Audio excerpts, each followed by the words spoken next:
Thank you, Jim, Jeannie, and Andres. We appreciate those presentations. And if I heard you right, Jeannie, you said that 85% of family households are charitable. Yes. Is that right? So, not saying that we represent every household in the United States in this room, but that means 15% in this room are not charitable. And one of the great advantages of representing the foundation is that we get to help people. So Andres and I would be willing to help that 15% of you begin being charitable this morning. If you want to do that after the session, we'll be glad to meet with you. So let you join the majority. So no, thanks for those presentations. And we do want to open up the floor we have time for questions before our next session. So Matt has a microphone roaming the room if anyone has any questions.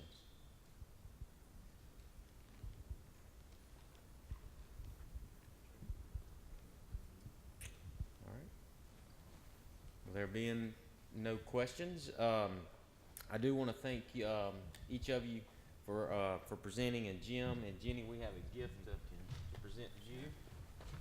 Thank you. And there is a question in the back. Who has the question?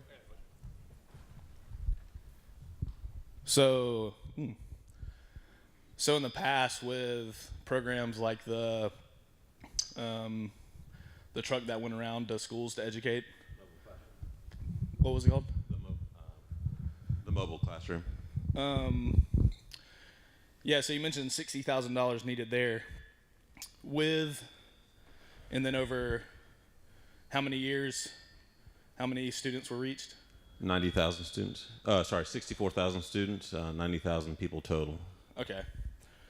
So with the new goal of reaching these urban environments, how much more money is necessary to raise for the foundation to reach places like Atlanta and those urban areas that you pinpointed? Yeah, sure. That's a great question, Taylor. I appreciate it, and it's the answer is probably as much as we can get. So I'm not gonna put a ceiling on it because. Yeah, I mean it's having good penetration and your messaging is partly having the right amount of funding to be able to do that, but that's not the key part of it. I mean, I think we all know in business that we have good years and we have bad years, but that doesn't mean we stop operating, right? You just got to figure out how to do it better. Like your hat says, what's smarter, not harder, right? And so from that perspective, from our, we've got to think about. Do we go out there and create systems from scratch on our own, or do we partner with folks who understand where we're coming from, respect where we're coming from, and have already got the infrastructure, the wheels in motion, the people in place to help us do what we want to do but not have to do it ourselves and completely, so to speak. So there's a lot of different ways to do it where we can be efficient. Is my point, and that saves us money. That makes us more nimble, and it hopefully allows us to do it more quickly. One of the things I think that, if you can't already tell, is I don't really like sitting still, and this is even though it's a long-term project, we want to get started and we want to make a difference. And a year from now. You guys can sit back and say, wow, in 1 year, look what we've been able to achieve. So yeah, we do need to raise millions of dollars to be able to reach millions of people, but that can be done sustainably over time. And I think that there's a lot of other groups out there that have proven their ability to do that very effectively, and we have a lot that we can learn from there.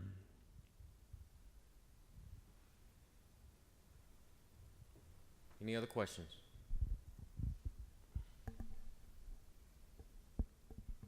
I have a question, I guess. Then this is just a practical matter. So if there's I guess it's fairly common for our industry, for a lot of your clients out there, if you're consultants or landowners yourself, that you may have 200 acres, 2,000 acres, 10,000 acres, and there may be 5, 10, 50, or 200 or 2,000, whatever the number is of acres that are not strategic for you for whatever reason that may be.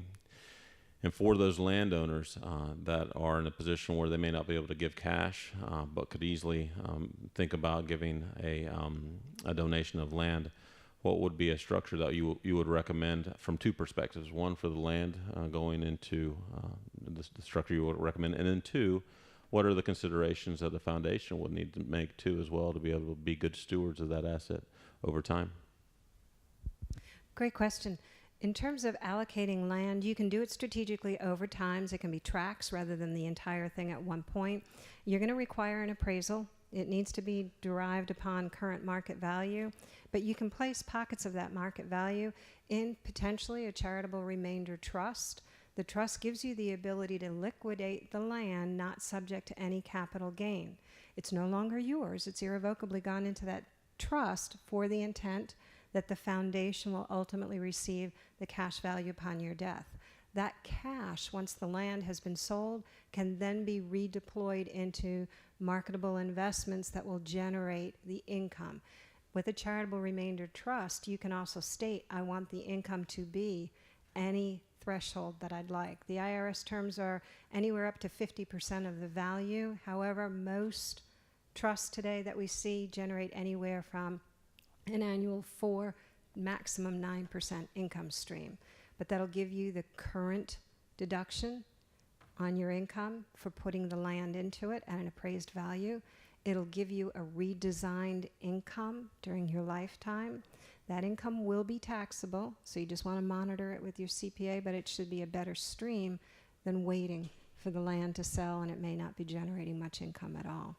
And I would urge each of you, think back. If you have wills, trusts, assets, go home. You have a great partnership here with Jim, unbiased, no legal cost. Use an extra set of eyes and ears. We are proud and happy to do in partnership with Jim what we refer to as document reviews. It says, I did my will in 1963. Things have changed. Let me update it. We'll give you the outline and the guidance as to what's changed and what maybe you want to address more specifically relative to your business operation and your asset holdings with your attorney. It's a great way to save and utilize or maximize the time spent with your billable hour counsel or billable hour CPA and talking about what's the best ways and means. We deal with it from an administrative standpoint. We're not saying whether your attorney is good, bad, the document's good, old. We're just saying these are the things that you need to do to get it current, and this is the best way that you may want to consider addressing some of those assets. Thank you. Any lingering questions? There being none, ladies and gentlemen, let's give our speakers another round of applause if you don't mind.